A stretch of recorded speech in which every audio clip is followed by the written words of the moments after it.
Merry Christmas! Crimbo. Crimbo! Merry Crimbo from Cinema Gremlins to you. Hello, everyone. Hello, Michael. Hello, Chrissy, in your PNG of a Santa hat. I got inspired by you from our last episode. I felt like I was underdressed. It's very cubicle, like mine was. I mean, it's very hard to be underdressed when we are just a couple of floating heads, but you know. We need to I draw felt like little stick people bodies on us sometime, like little tiny stick people bodies. I need to get a gif of the Henry Stickmin distraction dance and just put it under our heads so that way we're just doing a little dance the entire time. Oh, but yes. So, Michael, it is the Crimbo season. So happy Crimbo. Happy Crimbo. And I feel like during the Crimbo season, we need to talk about the films that make us feel the warm and fuzzies throughout the year. This week. Especially this week. You know, I feel like we need to talk about that movie that puts a twinkle in your eye and some warmth in your heart and has like some baller music and, you know, you just enjoy it nonstop. So that's why today on Cinema Gremlins, we're talking about Adam Sandler's 8 Crazy Nights. I was going to say Ernest Saves Christmas. We went 2 different directions there. So yeah, well, they both begin with E. 8 Crazy Nights is a classic film starring Adam Sandler, you know, as a... Stop me at any point. I will go on about what 8 Crazy Nights is about.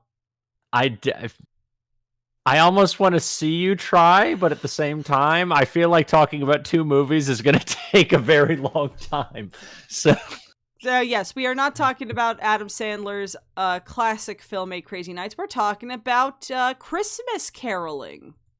Specifically 2 different kinds. And do we want to start with the puppets or do we want to start with the rat? Feel like we should start with the rat because that's the shorter one. That is fair. So we have the rat carol. The rat mutant. Which is ironic that it's called Mickey's Christmas Carol when Mickey is not the main character in this.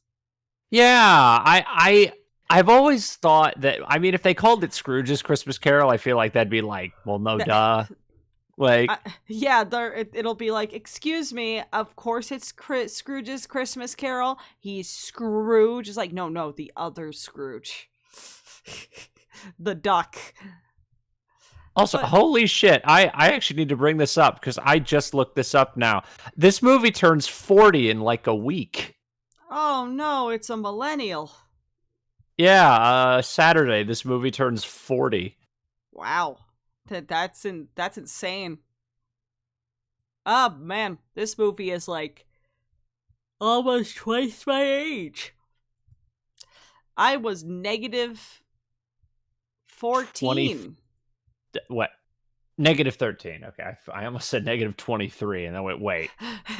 You're a little baby man, aren't you? If negative 23, then I'd be 17. But why don't you talk a bit about Mickey's Christmas fiesta? Mickey's Feliz Navidad.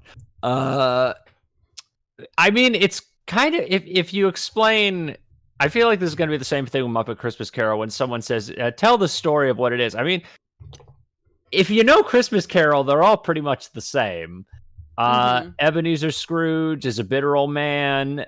His business partner dies, and basically Christmas is coming up. His business partner as a ghost visits him one night before Christmas and basically says, hey, you need to get your shit together or you're going to be in a lot of trouble when you die. You're not going to be happy. And he's visited by 3 ghosts, and they basically tell him, hey, quit being an asshole. And he's like, okay. And then he wakes up on Christmas and he's like, oh my God, I love Christmas. And I love everyone. And that's basically the story of the Christmas Carol. Yes. And they condensed it down to a half hour for this one. This one's actually a very short Christmas Carol. Yeah, I would actually say, I actually found out a couple days ago, I did not realize that this was paired with a movie. when it Really? was released. What was Yeah, it paired with? I think it was paired with a re-release of The Rescuers. Rats and Rats. Yeah, I think it might have aired on TV first, and then they aired. Oh my god! Okay, yeah, it was for okay. In 1983, it was a reissue of The Rescuers, and then it aired on NBC the following year on December 10th in Mm-hmm. 1984. So yeah, no, that's so weird to me that because I've always just thought this was a TV special, and then come to find out, no, this was paired with another movie. That is weird. This And not seems even like one just of another those movie, things a where reissue.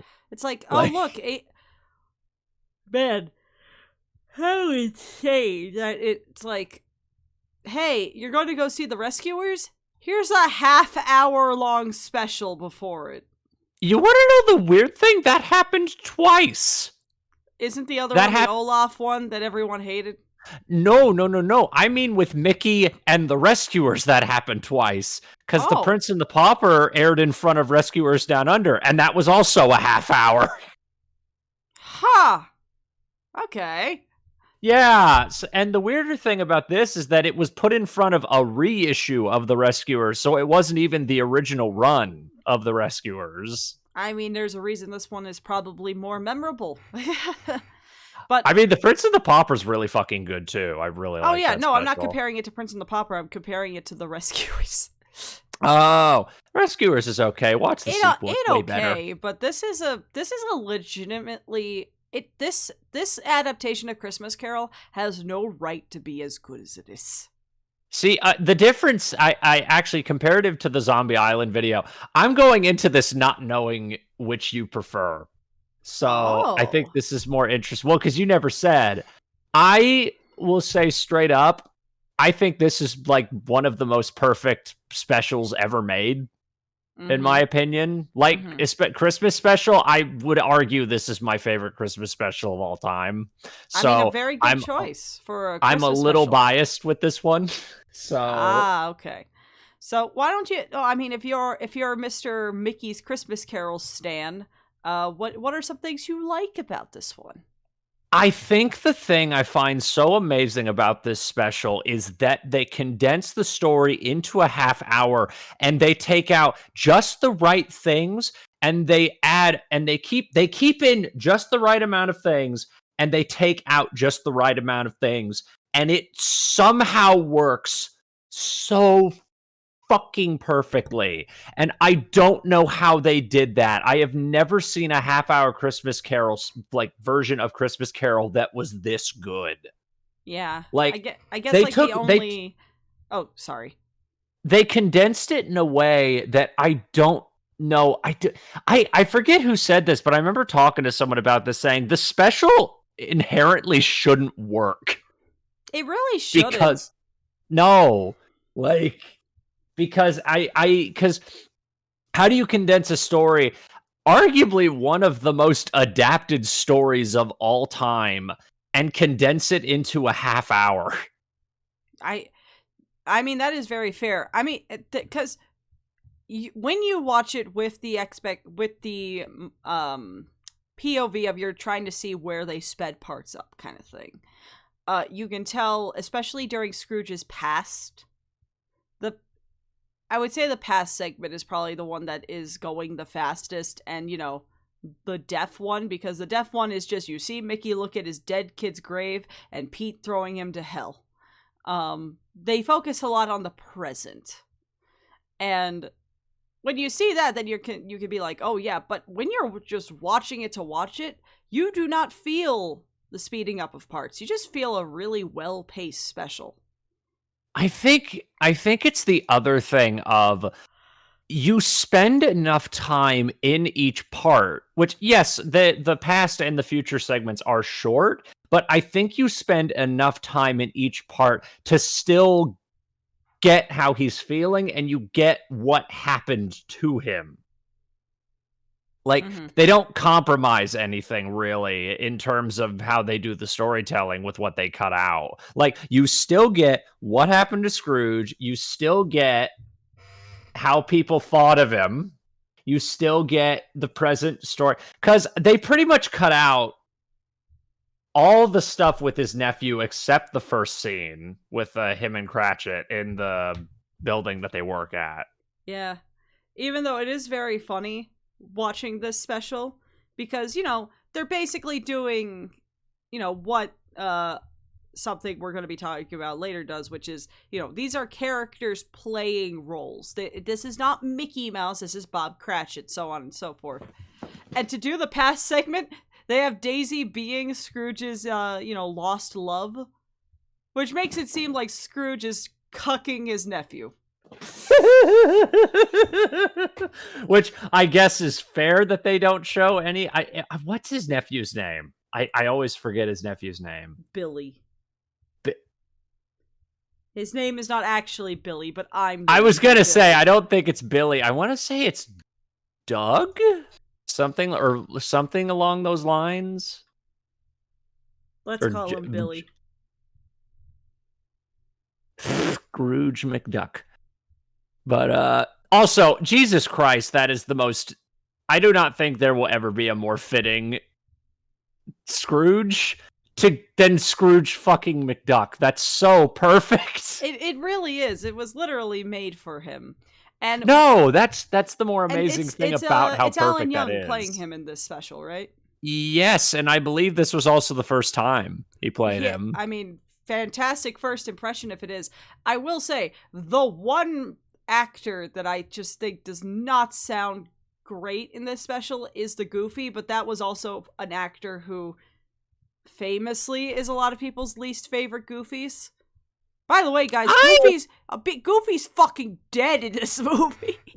I don't mind Hal Smith's Goofy. I think it's fine for what he has, and I've always found it very bizarre that there's the couple Goofies before Bill Farmer took over sound weirdly close to Bill Farmer in some ways. I guess weird. Bill Farmer had the blueprint kind of thing for it. Yeah. But also, there's something so funny to me because they go into detail, because when they explain who Jacob Marley is when he shows up, they go into detail about how horrible he was and how he swindled the poor. And there's something so funny to me about it being Goofy. I steal from orphans. I stole the money from the orphans and I fucking do it again. I'll do it again. There's just the idea of Goofy being this this unredeemable, awful person is just really funny to me, because he doesn't even play it like that when he's Jacob Marley. He still plays it like Goofy. Wasn't this also like the last time Will Ryan voiced Pete? No, he played him in DuckTales one time. Once. Yeah, though if we want to talk about last times an actor played a character, Clarence Nash, I believe this was the second to last time he played Donald, and you can really tell. Oh yeah, he's fading. That's like my one... Fred! His name is Fred! Fred! Why could I not think of Fred? We got the treasure. I thought of like Doug, Bob, Fred. I was trying to think of like the most generic white guy name. Yeah. Which is weird because when we were talking about the idea that it's them playing characters, I thought of the Flintstones Christmas Carol, because that is literally them playing like a play. Yeah. And Fred doing Scrooge. But yeah, no, Clarence Nash, it's like one of my only things with this special. And I know he couldn't help it. The man was like fucking, 80 years old, I think, at the time. But, you can tell he's dying. Like, yeah. He is dying. I mean, I understand. It must be hard to find actors who can play this. So they're going to hold on to this actor with a vice grip. But it's like, God, please, tag in Tony. Tag in Tony, please. Yeah, it's really distracting when you first hear him. I think even as a kid, I remember watching this, because I actually saw this with the, was it Snowed In at the House of Mouse? Because that's how they ended the special with this. And I remember watching this as a kid, having Tony Anselmo in the special, And then hearing Donald talk in that, and I was like, what's wrong with Donald? That don't sound right. Why does Donald sound like he's been smoking for 30 years? Donald, what did you do before filming this? I will say it is very funny looking at this cover artwork, and you have this beautiful turkey that Minnie is holding, but you still have the really crappy Charlie Brown tree in the background. Scrooge is going to help you, just not that much. Trees be expensive. If you actually I actually learned this last year because I remember watching a thing discussing like the history of some of the short film some of the short characters, and how when this special was made, a lot of the Disney characters had basically been retired for a really long period of time. Yeah, I think Minnie and aside from the main three, Mickey, Donald, and Goofy, I think like Minnie and Daisy and like some of these characters hadn't been used since like the 50s. Like something like that. Like Daisy and Minnie had basically been retired. I mean, by Minnie this was point. basic. I mean, and Minnie didn't even have lines in this special. Daisy had Yeah. lines than Minnie.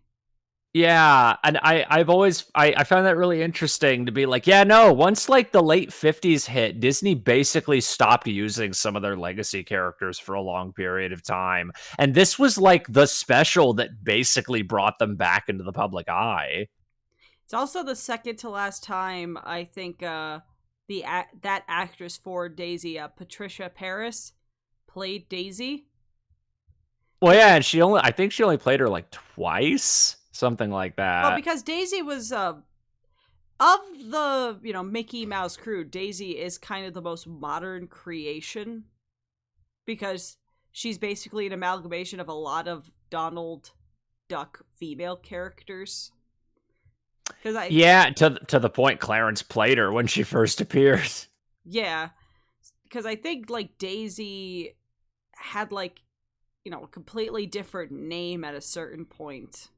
And also, she would just, like, her origin was, like, the first time she was voiced by a girl, I think, was, like, 1945.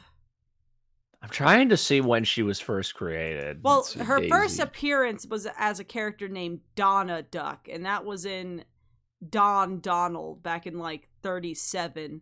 And then the first time she was listed as Daisy was Mr. Duck Steps Out in 1940. But still, that's insane. Like, 1940 is pretty late for a Mickey Mouse crew character to come to be. Yeah, and the last time they used her was in 1954. Like, period. Like, they did not use her at all for almost 30 years until this. Yeah, which is just very interesting of, like, how long, because now she's used quite a bit. She's just part of the branding now, and it's very weird to think of, like, oh yeah, you just didn't exist. You used to be like the Petunia Pig of this universe. Yeah, I'd actually argue she's been used way more than Petunia. No, I'm saying, like, she used to be the Petunia Pig. Now she's actually a mainstay. I can't imagine Donald without Daisy. Like how you can't imagine a Mickey without a Minnie.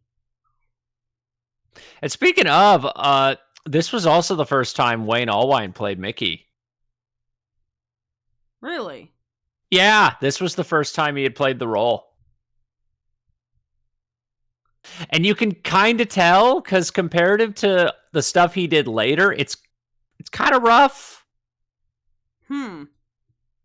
Like, comparative to, I want to say, like, the early 90s era of Disney, it's kind of rough. I don't know, there's something about his Mickey here that sounds a little flat. I mean, sometimes. I guess it's one of those things, like, he just need to,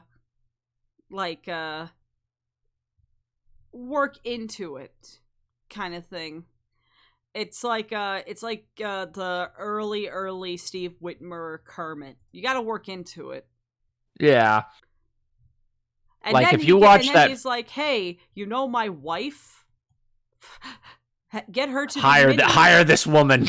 Hire this woman." Yes, like, I really like the special. It's very solid. It looks beautiful. Like this, it's also like very so expressive. I feel like this cover art kind of negates just how expressive all the characters are, including Mickey, which is very rare around this time. Because this was like, well, not rare, but this was around the time that Disney started to really tighten the belt on how Mickey Mouse was portrayed.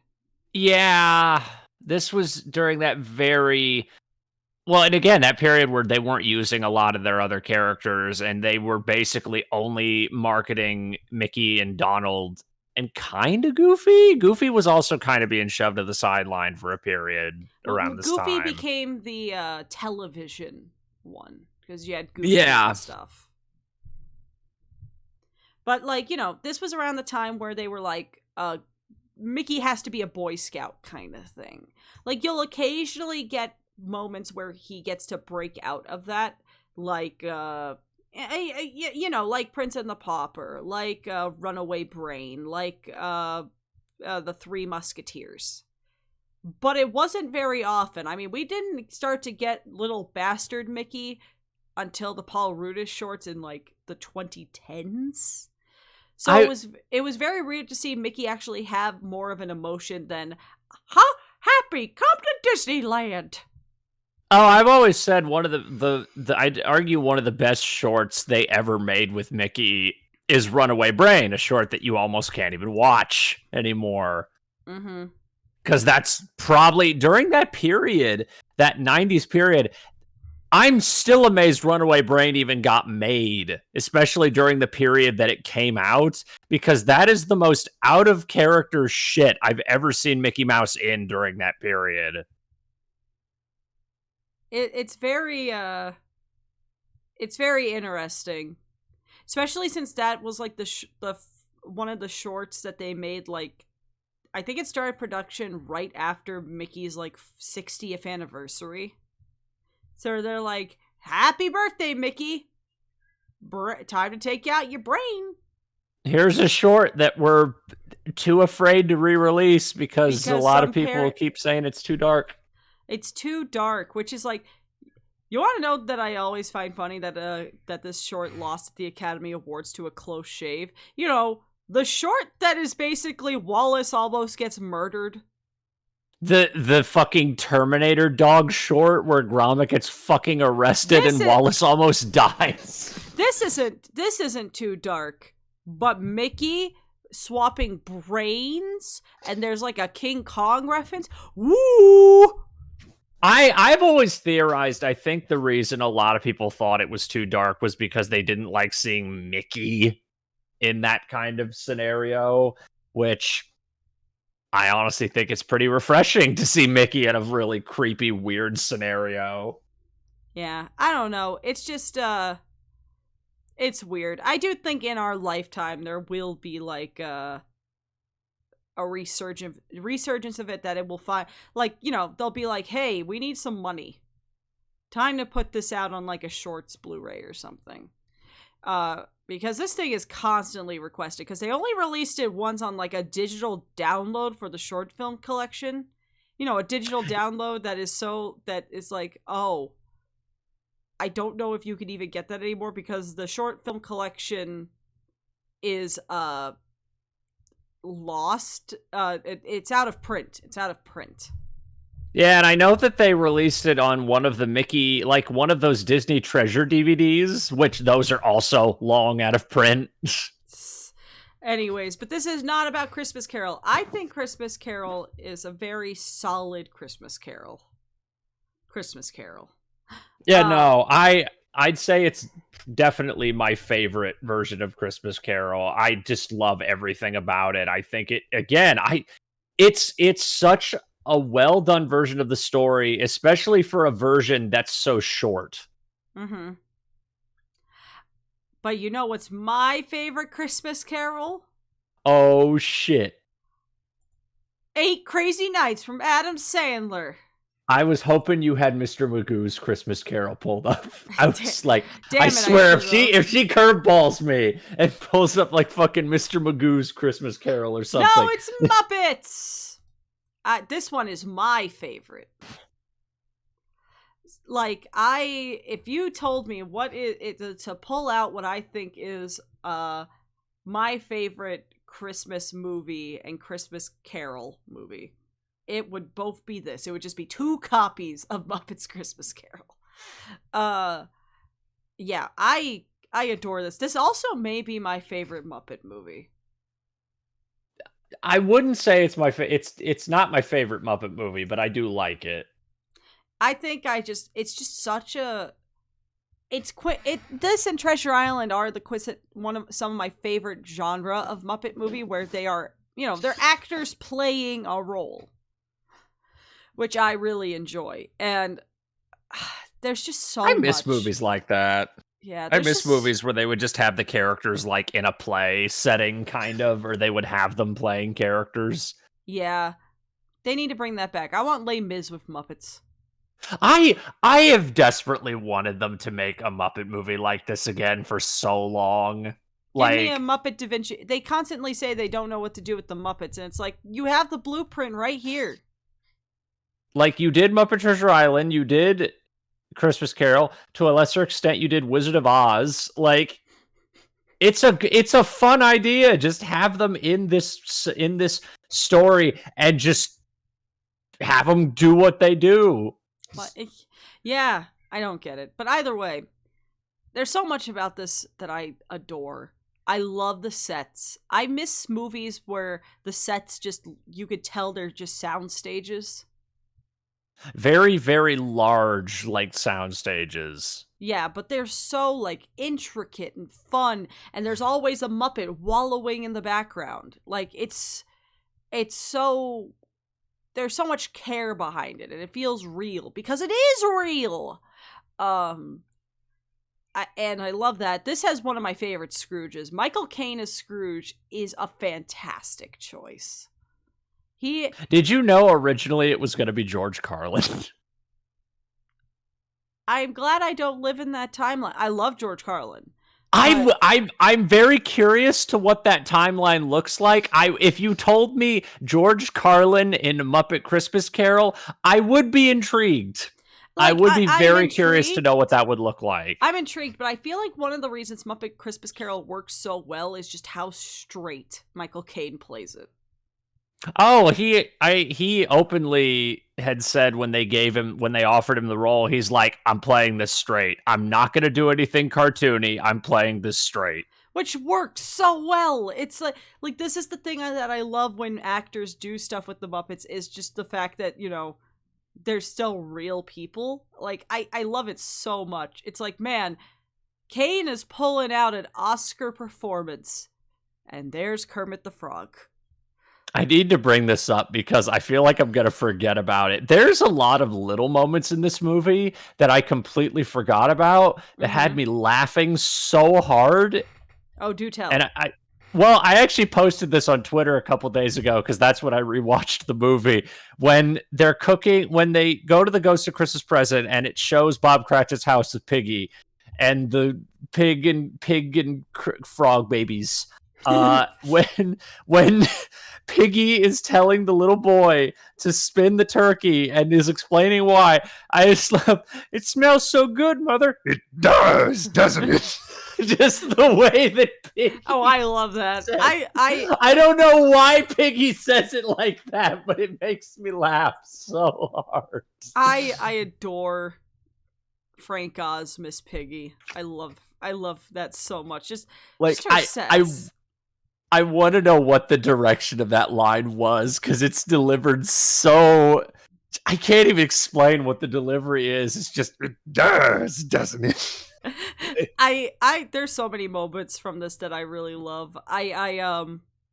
There's a line from the opening song that gets me, because it's one of those lines that goes off into mumble speaking.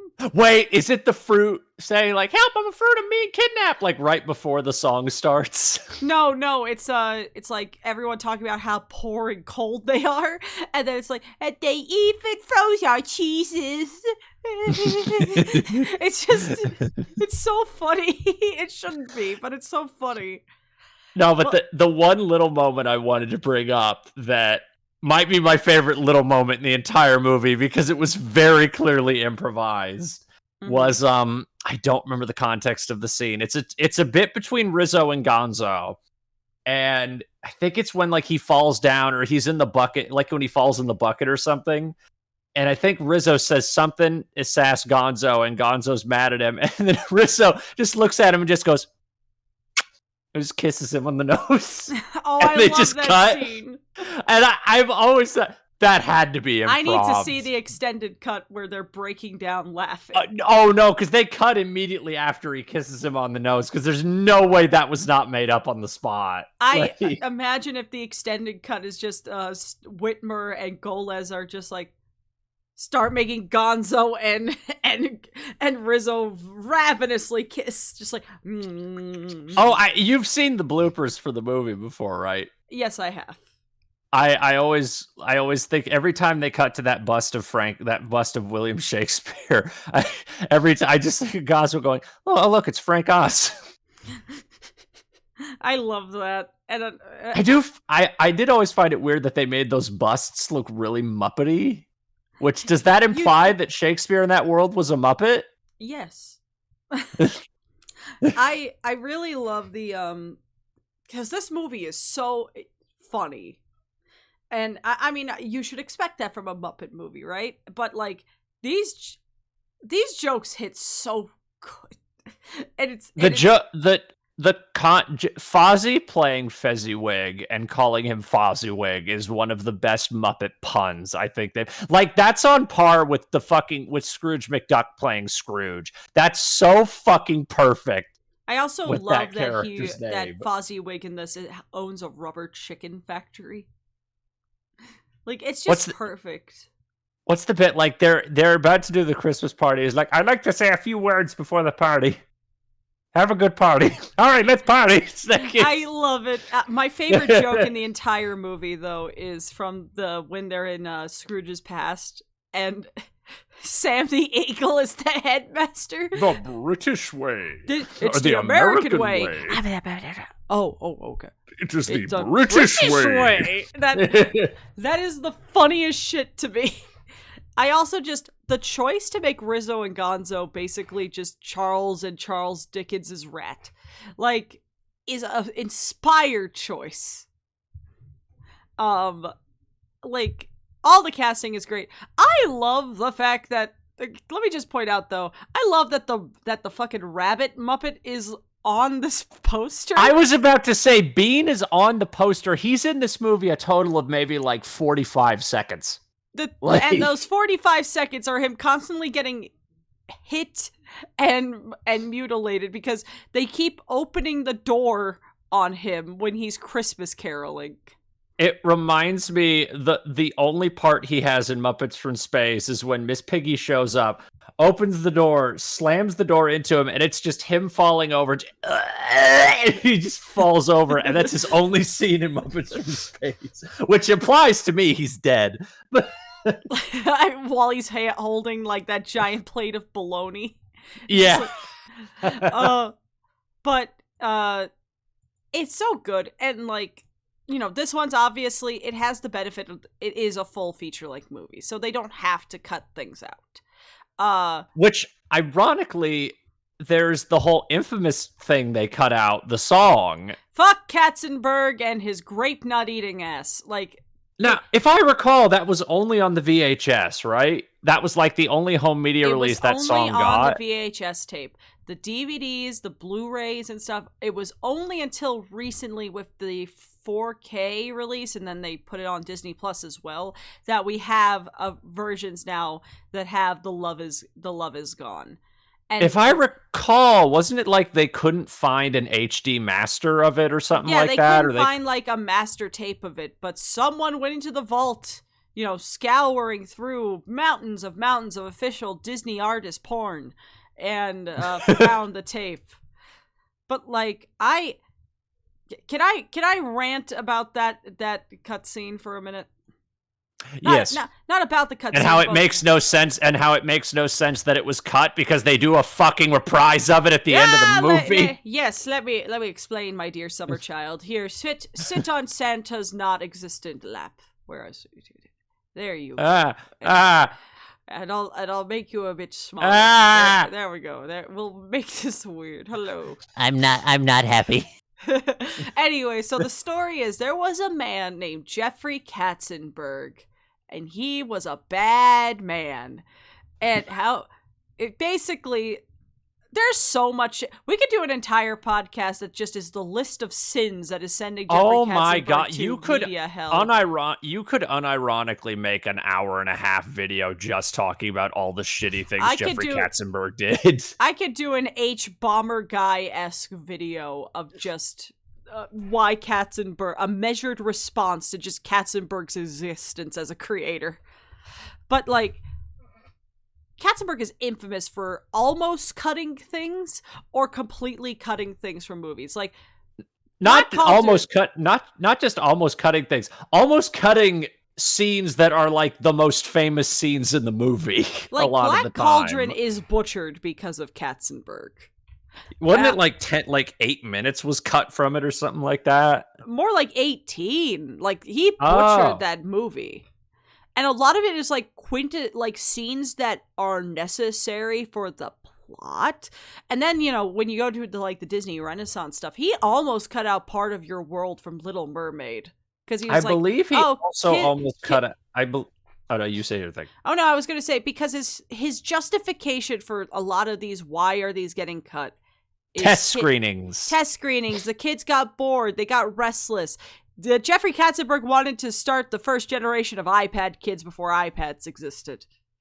If I recall, I think he also wanted to cut Tale as Old as Time from Beauty and the Beast. I think that was another thing he wanted to cut. He did. He almost cut that. He did cut If I Never Knew You from Pocahontas, even though the pop cover is at the end of it. And then eventually they just added that scene back in like Blu-ray releases. Remember that weird period in like the early 2000s where they were like re-releasing Disney movies but like adding back songs, and then the songs that were added back, you understood why they were cut because they weren't good songs. Oh, you mean like the Morning Report song? The Morning Report, Human Again, like that weird period where they were just like, let's put in all these cut scenes that were basically almost completely done, and then you watch them and you're like, I understand why this was cut. It's that's why I love the Aladdin DVD, because when they show their cut songs, with the exception of Proud of Your Boy, they have like a very detailed explanation during it of like, yeah, this is why we didn't put this in. Especially since 90% of them were Jafar villain songs. Because all the Jafar villain songs that weren't the Prince Ali reprise were kind of awful. Well, it's like, Human Again, and we're going on a tangent here, but Human Again in Beauty and the Beast, one, is not a good song, and easily the worst song in the movie if you include it. Two, it's super redundant. It's a super redundant song. Yeah. Point being, Katzenberg was not the one who tried to cut those. He tried to cut like imperative songs, but like the thing he cut from this movie is a song sung by Elizabeth. Belle.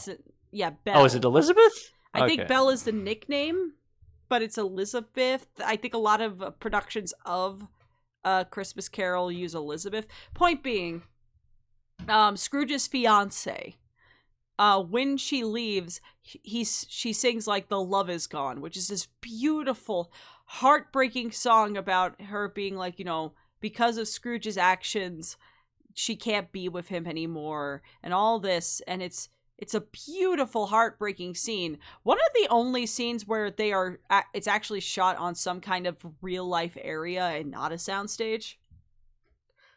And they just cut it. She's just gone, like, after, like, you know, a fight with Scrooge. I forget, did they even include the scene right before the song? I think they did.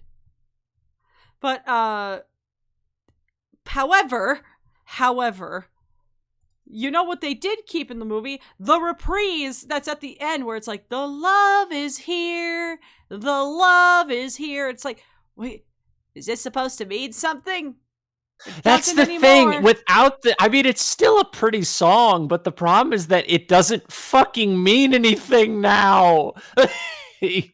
But outside of that, like, the music is so good in this movie. I love the songs. I was a bit of a diaper baby back in the day because the Marley and Marley scene scared the shit out of me as a kid. Where Marley and Marley, avarice and greed. Also, great cast choice of putting Statler and Waldorf as the Marley brothers. There are a lot of the Muppet movies. I would love to know like what the writing sessions were like, because there's so many ideas and jokes in Muppet movies that just make me go, I would love to have seen like 5 people brainstorming this stupid shit. Like, and let me just say, the puppeteering for the Marley and Marley scene is so good with all the different like boxes and everything with the chains. Oh, and how good they do the blue screening with that scene, because there were clearly like 5 puppeteers doing that scene. Yeah, like that was a very like the blue screening and stuff they do for this movie still holds up really, really damn well. It is still very off-putting to see Kermit walk with actual legs. Oh, I actually saw how that was done. Like the scene with him and Robin, like on when they're walking down the street. I actually saw how that was done. It was a rotating set. Well, not a rotating set, but like a rotating walkway, kind of like a treadmill. And it would like spin around, and it had this looping like snow pattern on it. And they had 4 people in blue screen costumes puppeteering it. And if you look at their legs, you can tell it's like a rotating, like it's like a spindle kind of thing. You can tell it's like a little spinning like wheel type thing. It's always impressive to see how they do some Muppet effects, especially when it comes to having the Muppets actually have a waist below kind of thing. Like the bike in the original Muppet movie and everything. Like, it is very impressive to see how the sausage gets made. The most impressive one to me, because I have not seen behind the scenes footage of this, but I remember learning about this, is how they did the Ghost of Christmas Past in this movie. They filmed it underwater. Huh. That is interesting. Yeah, that's how they got it to do that, like that floating effect, like the sequins just floating around. That's how they did it. They blue screened it on Past, which looks like they took a Dark Crystal puppet and repurposed it. Yeah, it looks like a Dark Crystal puppet. It has those same eyes, like those same exact eyes. And stop looking at me with those big old eyes. Them big old eyes. But it works really well. I mean, I always feel like it is an achievement when you make the Ghost of Christmas Past kind of creepy, because I think the ghost should always have some sense of weird to them. My favorite version of the Ghost of Christmas Past is the one in the Jim Carrey version. I fucking love that idea with the candle. That is such a good idea. I really love even the Netflix Scrooge movie with making the Ghost of Christmas. They make her like a candle person. Yeah, she's like a candle wax person. It's an inspired choice. But yeah, this movie's just so good. It's very well acted. Like, all the Scrooge actors are really good. Like, all the Muppets are just it's such a solid movie, and it has some like legitimately heartbreaking scenes. Like, the love is gone, when you can find a version of it is so emotional. But, like, my God, I never want to see Kermit the Frog sad. I don't want to see Mickey sad. Exactly. Mickey and Kermit the Frog give the most heartbreaking fucking performances at Tiny Tim dying. And it's just like, but the saddest part with the Muppet one is just, is Miss Piggy being so quiet, which is especially off-putting after it does, doesn't it? It does, doesn't it? And him being and where's Daddy, Mommy? Oh, he's at the church. And Bob Cratchit comes in and is like, hey kids, yeah, okay. Like, it's just like, oh, I don't like grieving family Kermit and Piggy. It's not easy being green. It's not easy being grief. Just it's just so heartbreaking, and you fully believe Michael Caine being sad, but it's like, Spirit, where is the tiny frog? I will admit, I do think in this movie they really rushed the Ghost of Christmas Future. Oh, it very much is right. That is my one complaint. It feels like there was something cut from that scene, because that shit just stops. They don't even do like the nightmarish thing that they do in like every version where he's like in the grave. No, it's just Spirit, forgive me, and he hugs him, and it's just over. Like, yeah, it just like that stops. one. I will give it that. It is very what you said, because the Muppet for the Ghost of Christmas Future is terrifying. Like, what, the giant hood? There is something very terrifying about the minimalism of it. You know, it's kind of like the minimalism of the Netflix Scrooge movie, where it is just this black shadowy figure with 2 coins for eyes. Like, less is more. And it is, I used to be just terrified of this pointing little freak.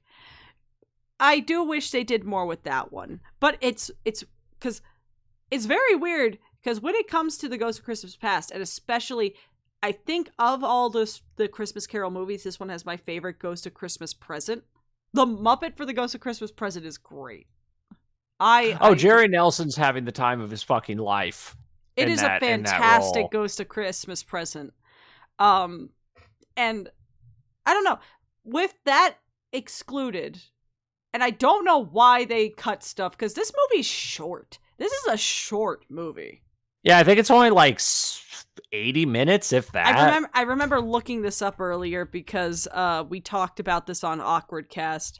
It is 86 minutes. Oh yeah, so it's not even an hour and a half. I know, it's when you actually look into how long Muppet movies are, with the exception of like the newest I was gonna say, movies, they're really short. I think the original one might be like an hour 40, but like, Muppet movies have never been like super, super long.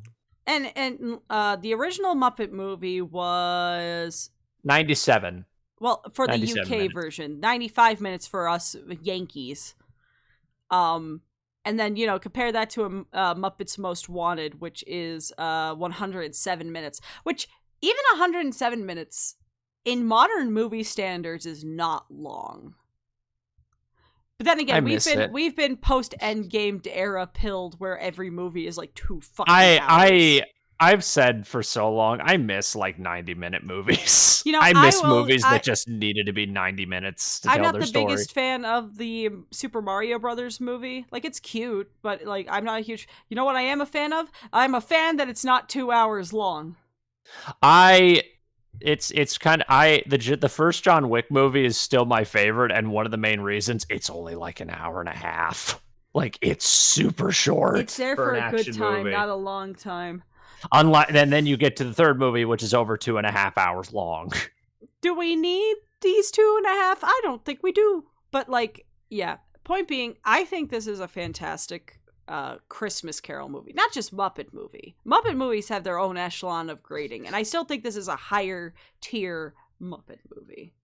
I will admit, I didn't mention this. I do have a criticism with the movie on the rewatch. Oh, go right ahead. Please do. I don't know how to say this. Okay. I don't think Michael Caine's that great. Oh, I disagree. I think there's parts where he's great. There's other parts where I kind of think I feel like he's phoning it in. I disagree. I don't know. There's like, I think he's got parts where he's really good, and there's other parts where I don't know. There's something about his delivery that sounds really flat. Michael Caine is approaching your location. Like, I don't know. Again, I think he's not bad, but there's just like a few points in the movie when I was rewatching it, because I hadn't seen it for a bit. Rewatching it, I was just like, that line delivery was really weird. from him. Like, I think like one of the main ones and it's honestly the Ghost of Christmas Future part. There's like one distinct part where I was just like, there's something. It sounds like he's just rushing through his lines more than anything. And it's the part when he reads the grave that says his name on it. And I don't know. To me, it just kind of really rubbed off on me that it just kind of felt like he was reading his lines really quickly and not actually like taking it in. Like, I don't know. There's a few parts in the movie like that I noticed where I think he's decent overall, but I think there's just a few parts where I'm like, Adam, what? Don't worry about it. What? No. What? Just, it's okay. It's okay. I genuinely don't know what to say to that. It was just a technical foul. Don't worry. Technical difficulty. I'm not talking about that movie with you. But look, I understand, but I also just feel like a lot of that could be chalked up to the fact that he is this hyper straightforward Scrooge performance next to the fucking Muppets. I don't think that's bad. I think that is a funny idea. But I don't know. There's just something really weird to me about some of his line deliveries that just, I don't know. It just kind of rubbed me the wrong way. Because again, there's times I think he's really good. Michael Caine rubs me the right way in this movie. So Michael Caine. Muppet. But overall, look, that aside, I still think this is a very solid movie, and it's a great movie. It fills me with the warm fuzzies, which a Christmas movie should do. You know, unless you're like Bad Santa or something, or Krampus. If Krampus fills you with warm fuzzies, you need to go see a therapist. I mean, it's kind of funny. What, Krampus? It's got some funny parts in it. Yeah, but I don't think that means it gives you the warm fuzzies. You know, because it's only one more day till Christmas. But, yeah, I think this one's my favorite Christmas Carol. Call it nostalgia, if you will. I wore out the VHS tape of this movie as a kid. The funny thing is, I actually didn't see this movie until I was probably like 13.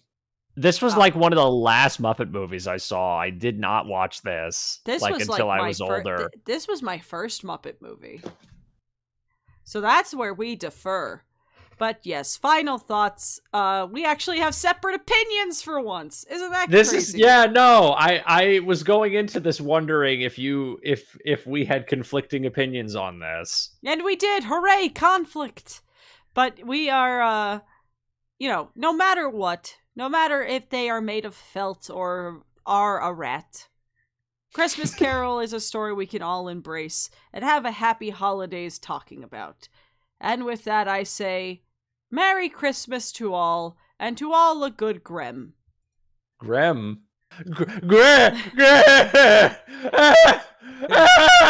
Please. I want to talk about this movie. I don't want to talk about this movie. 8 Crazy Nights is a movie about Adam Sandler not having the spirit of Hanukkah